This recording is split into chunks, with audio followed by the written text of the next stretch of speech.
Hi, నేను మీ రాజేష్. రేపు 4వ తారీఖు ఫలితాల్లో కూటమి అధికారంలోకి వస్తుందని అన్ని సర్వేలు చెప్తున్నాయి. దాదాపు 140 స్థానాలు పైగా స్థానాలు గెలుచుకునే అవకాశం ఉందని ప్రతి ఒక్క స్టడీలో తెలుస్తుంది. అసలు దీనిపై అసలు ఎట్లాంటి ఆధారాలు ఉన్నాయి, అంత బలంగా ఎలా చెప్తున్నారు, అది ఏంటి అనేది మన సీనియర్ జర్నలిస్ట్ సిఎస్ రావు గారిని అడిగి తెలుసుకుందాం. కూటమి 140 స్థానాలపై గెలుచుకుంటాయి అని ప్రతి ఒక్క స్టడీలో కానీ సర్వేలో కానీ తెలుస్తున్నాయి. అసలు దీనికి ఆధారాలు ఏంటి బేస్గా, అది ఏ రకంగా మనం దీన్ని విశ్లేషించుకోవచ్చు? సో ఒకటి ఏంటంటే, ఒక్కోసారి టైం బాగాలేనప్పుడు కర్ర కూడా పాము కలిసిద్ది అంటారు సామెత, పెద్దోళ్ళు చెప్తారు. అలాగే YSR Congress party time, Jaganmohan Reddy time బ్యాడ్గా నడుస్తున్నట్టు అనిపిస్తుంది. ఎందుకంటే మాచర్ల కాంగ్రెస్ పార్టీకి సంబంధించి, వైఎస్ఆర్ కాంగ్రెస్ పార్టీకి సంబంధించి అడ్డాగా ఉండేది. మాచర్లు కానీ లేదంటే గురిజాలు కానీ ఇవన్నీ కూడా వైఎస్ఆర్ కాంగ్రెస్ పార్టీకి కొంచెం ఓట్ బ్యాంక్ ఎక్కువ ఉంటుంది అనేటువంటి ఫీలింగ్ తోటి ఉండేవాళ్ళు. పల్నాడు ఏరియా కానీ అక్కడ బలహీనంగా ఉంది అనేది రిజల్ట్ రాకముందే వాళ్ళే ప్రూవ్ చేసుకున్నారు. ఎలా ప్రూవ్ చేసుకున్నారంటే, ఇక్కడ పాల్వాయి గ్రామం బూత్ నెంబర్ ఎంత ఉంది, ఆ బూత్లో మాచర్ల ఎమ్మెల్యే పిన్నెల్లి రామకృష్ణారెడ్డి వెళ్ళి ఈవీఎంను పగలగొట్టాడు. ఈవీఎం పగలగొట్టినప్పుడు దాన్ని ఆటోమేటిక్గా సీజ్ అయిపోతుంది. ఈవీఎం సీజ్ అయిపోతుంది. ఆ తర్వాత మళ్ళీ దాని కౌంటింగ్ అప్పుడు దాన్ని చిప్పుని తీసేసి వేరే అరేంజ్ చేసి లెక్క పెడతారు. అది వేరే ప్రాసెస్.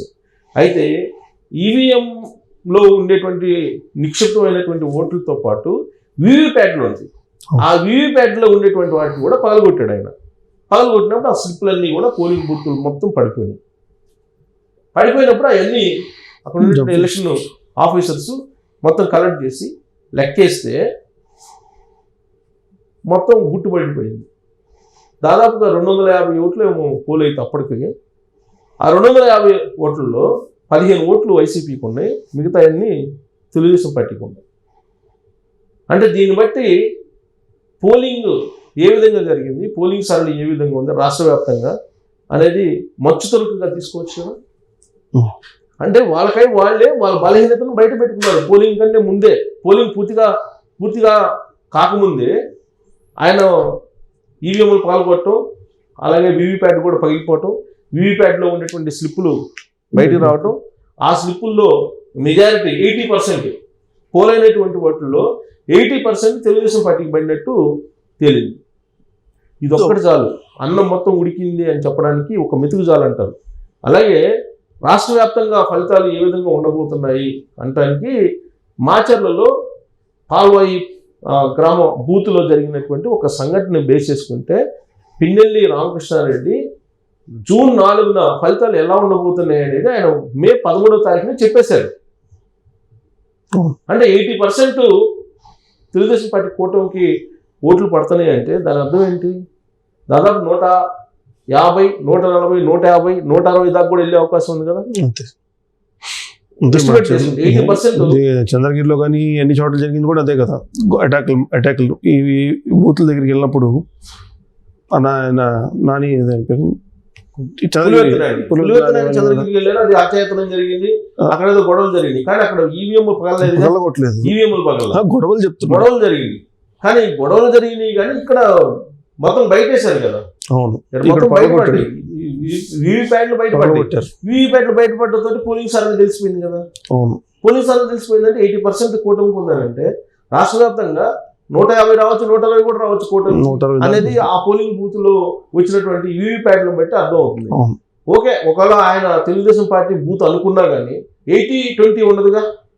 80% తెలుగుదేశంకి, 20% వైసీపీకి ఉన్నాయంటే అక్కడ మొత్తం ఆంధ్రప్రదేశ్ వ్యాప్తంగా ఉండేటువంటి పోలింగ్ బూతుల్లో ఏ విధమైనటువంటి సరళి ఉంది అనేది అర్థం అవుతుంది. వన్ సైడ్ ఓటింగ్ జరిగింది అనేది క్లియర్ గా అర్థం అవుతుంది మే 11వ తారీఖున.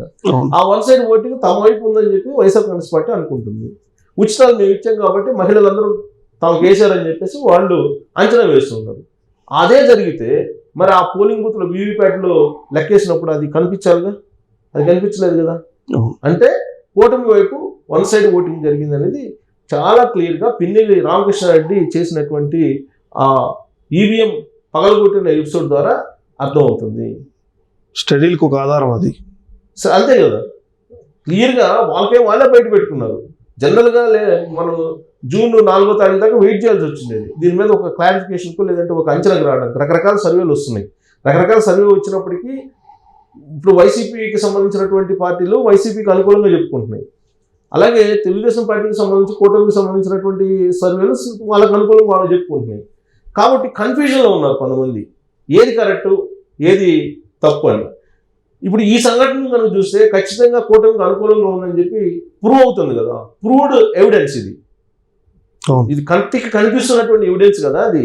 సో కాబట్టి పిన్నెల రామకృష్ణారెడ్డి తెలుసో తెలియకో ఆ పని చేసి జగన్మోహన్ రెడ్డిని ఇరికిచ్చేశాడు ముందుగానే. సో వన్ సైడ్ కౌంటింగ్ ఉంటుందని జగన్మోహన్ రెడ్డి కూడా తెలుసు. అందుకే ఆయన ఐపాక్ దగ్గరికి వెళ్ళి ఐపాక్ ఇచ్చి, జనరల్గా ఐపాక్ వాళ్ళు చెప్పాలి ఆయనకి ఏం చెప్పాలి, సార్ ఇవాళ పోలింగ్ జరిగింది, పోలింగ్ సరళి ఇలా ఉంది, ఇదిగో ఇంత వచ్చేటువంటి అవకాశం ఉందని చెప్పి ఐపాక్ వాళ్ళు ఈయనకి చెప్తే ఐపాక్ వాళ్ళు చెప్పిందని ఈయన బయటికి చెప్పాలి. ఈయన వెళ్ళి ఐపాక్ వాళ్ళకే చెప్పాడు. ఐపాక్ వాళ్ళు చెప్తే ఐపాక్ వాళ్ళు సపోర్ట్లు కొట్టారు. ఐపాక్ వాళ్ళు సపోర్ట్లు కొట్టారు. మనకు 2019 కన్నా ఎక్కువ వస్తాయి, 2019లో వచ్చినటువంటి స్థానాల కంటే ఎక్కువ వస్తాయి, యావత్ భారతదేశం రాష్ట్రం వైపు చూడబోతుంది, అద్భుతమైనటువంటి ఫలితాలు మనం చూడబోతున్నాం అని చెప్పి ఐపాక్ వాళ్ళకి చెబుతున్నారు. అంటే ఐపాక్ వాళ్ళని ఈయన పెట్టుకున్నట్ట, ఈయన ఐపాక్ వాళ్ళు పెట్టుకున్నట్ట. ఎన్ని పెట్టుకున్నా కూడా సాక్షి ఇంటర్నల్ సర్వేలో అయితే వాళ్ళే చెప్పుకుంటున్నారు. 140 స్థానాలపై కూటమి వస్తున్నాయని వాళ్ళ దగ్గర మనకు లీక్ వచ్చింది. అసలు విషయాలు వాళ్ళకి తెలుసు. కాకపోతే ఏంటంటే ఏజెంట్లు, కౌంటింగ్ ఏజెంట్లు దొరకాలి, కౌంటింగ్ ఏజెంట్ నిలబడాలి. అసలు వన్ సైడ్ ఎలక్షన్ ఉన్నప్పుడు ఏ ఏజెంట్ అయినా నిలబడతాడా? మన టైట్ ఫైట్ అన్నా ఉందనుకుంటే నిలబడతారు. అక్కడ అసలు టైట్ ఫైట్ అనేది లేదు కదా, వన్ సైడ్ జరిగేది పోలింగ్ అనేది క్లియర్గా అర్థమవుతుంది. దానికి సంబంధించి ఎవిడెన్స్ ఇది. అసలు వీళ్ళు వచ్చి రామకృష్ణారెడ్డి కానీ, అటు కాసు మహేష్ రెడ్డి కానీ, లేదంటే అక్కడ చెవిరెడ్డి భాస్కర్ రెడ్డి కానీ, నర్సరావుపేటలో వైఎస్ఆర్ కాంగ్రెస్ పార్టీకి సంబంధించినటువంటి వాళ్ళు కానీ చేసినటువంటి హడావుడిని చూస్తే, వాళ్ళు అధికారంలో ఉండి అధికారంలో రకరకాల ప్రయత్నాలు చేసి గెలవడానికి, లాస్ట్కి అధికార యంత్రాంగాన్ని కూడా దుర్వినియోగం పెద్ద ఎత్తున చేసి దాదాపు సంవత్సర కాలం నుంచి ఆంధ్రప్రదేశ్ డీజీపీని, చీఫ్ సెక్రటరీని ఇద్దరిని పెట్టుకొని వాళ్ళు ఏం చేయాలనో అది గ్రౌండ్ లెవెల్లో పోలీసు పరంగానేమో హోంగార్డ్ దగ్గర నుంచి ఎస్పీల దాకా చేసి డీజీపీ దాకా చేసుకొని ఎవరెవరిని ఎక్కడ పెట్టుకోవాలో అక్కడ పెట్టుకొని, ఇక్కడేమో రెవెన్యూలోనేమో మొత్తం యంత్రాంగాన్ని ఎంఆర్ఓ దగ్గర నుంచి మొత్తం కలెక్టర్ల దాకా వాళ్ళకి కావాల్సిన వాళ్ళని వేసుకొని అన్ని రకాలుగా వాళ్ళు అష్టదిగ్బంధనం చేసి ఎలాగైనా గెలవాలని చెప్పి ప్రయత్నాలు చేశారు వాళ్ళు.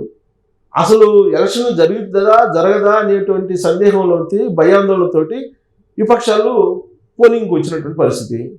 కానీ ప్రజలు తిరగబడ్డారు.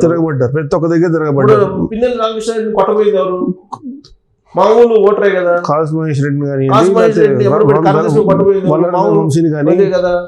అక్కడ తెనాల్లో ఆయన శివకుమార్ ఆ శివకుమార్ని చంపవాళ్ళు కొట్టిందారు మామూలు ఓటరే కదా. అంటే ప్రజలు ఎంత కసిగా ఉన్నారో వీళ్ళ మీద అనేది అది కూడా అర్థమవుతుంది.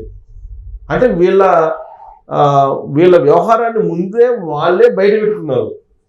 వాళ్ళు గీసినటువంటి స్కెచ్ ఏమో చాలా పకడ్బందీగా గీసినట్టు కనిపిస్తుంది, మనకు అర్థమవుతుంది.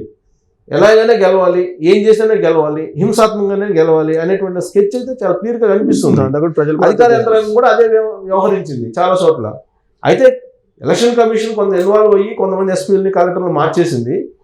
వాళ్ళు మార్చడం వల్ల కూడా గొడవలేని అనేది వాళ్ళు చెప్పడం. సో అధికారంలో ఉండి అధికార దర్పం చూపించి ఏదో ఓటింగ్ అనుకూలంగా చేసుకోవాలనే ప్రయత్నం ఏదైతే ఉందో దాన్ని సామాన్యులు తిప్పికొట్టారు ఈసారి. అది క్లియర్గా అర్థమవుతుంది. ఇంకొక వైపు రామకృష్ణారెడ్డి అసలు ఈవీఎంలు పగలగొట్టడం అనేది భారతదేశం మొత్తం ఇప్పుడు వైఎస్ఆర్ కాంగ్రెస్ పార్టీ వైపు చూస్తుంది. అసలు ఈవీఎంలు పగలగొడ అభ్యర్థి అయిపోయి ఈవీఎంలు పగలగొడుతున్నాయంటే వాళ్ళకి అసలు ప్రజాస్వామ్య వ్యవస్థ మీద, ఎన్నికల ప్రక్రియ మీద ఏం నమ్మకం ఉన్నట్టు? అలాంటి పార్టీ అసలు అవసరమా, అలాంటి అభ్యర్థి అవసరమా అనేది వినిపిస్తుంది కదా. అతను అసలు అనర్హత వేటేయాలని చెప్పి అంటున్నారు కదా.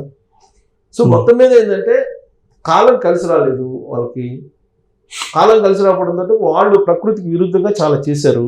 ప్రకృతే తరిమి కొట్టేలాగా కనిపిస్తుంది. రేపు జూన్ 4వ తారీఖు మనం చూడబోతున్నాము. దానికంటే ముందే పిన్నెల రామకృష్ణారెడ్డి జగన్మోహన్ రెడ్డి బుక్ చేసి దాదాపు వన్ సైడ్ ఎలక్షన్ ఉందని చెప్పి ఆయనే నిరూపించినట్టు మనం అనుకోవాలి ఆ సంఘటన గురించి. ఓకే, థ్యాంక్ యూ శ్రీశ్వరరావు గారు.